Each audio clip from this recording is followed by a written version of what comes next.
İlyas Hüseynov ölkəmizdə kontrabas ifaçılığı məktəbinin inkişaf etməsində mühüm xidmətləri olan musiqiçidir.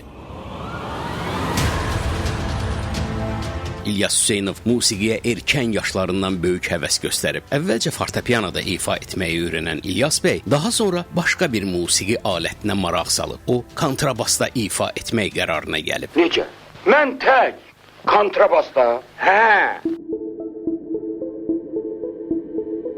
İlyas Hüseynov ötən əsrin ortalarında bu sahə üzrə dərslər alıb. Həmin dönəmdə Azərbaycanda kontrabas ifaçılığında ixtisaslaşmış ən təcrübəli müəllim Çudnovski idi. İlyas bəy də onun tələbəsi olub. Müəlliminin vəfatından sonra isə İlyas Hüseynov konservatoriyada kontrabas sinfinə rəhbərlik edib. İlyas Hüseynov pedaqoji fəaliyyəti ilə yanaşı uzun illər Üzeyir Hacıbəyli adına Azərbaycan Dövlət Simfonik Orkestrinin solisti və kontrabasçılar qrupunun konsertmeysteri kimi fəaliyyət göstərib. O təkcə mahir ifaçı deyil, həm də kontrabas aləti üçün dərsliklərin müəllifidir. İlyas Hüseynov Azərbaycan bəstəkarlarının əsərlərinin kontrabas üçün işlənməsinə xüsusi diqqət yetirirdi. Onun Qara Qarayevin 7 gözəl baleti, Üzeyir Hacıbəylinin Gülşən baleti kimi bir sıra milli musiqi nümunələrinin kontrabas üçün işləmələri bu alətin repertuarını xeyli zənginləşdirib. Ölkəmizdə kontrabas sənətinə marağın artması onun adı ilə bağlıdır. Hətta İlyas Hüseynov Bakıda ilk dəfə kamanın tutulması üzrə yeni sistemi tətbiq edib. O kamanın aşağıdan dəstəklə tutulduğu fransız üsuluna üstünlük verib. Bu da alətdən çıxan səsin gücünü ifa zamanı əldə olunan elastikliyi artırmağa yardım edir. Onun sinfindən məzun olan kontrabasçılar nəinki Azərbaycanın, həmçinin Rusiya, Almaniya və dünyanın bir çox başqa ölkələrinin ən nüfuzlu simfonik və opera orkestrlərində fəaliyyət göstərib.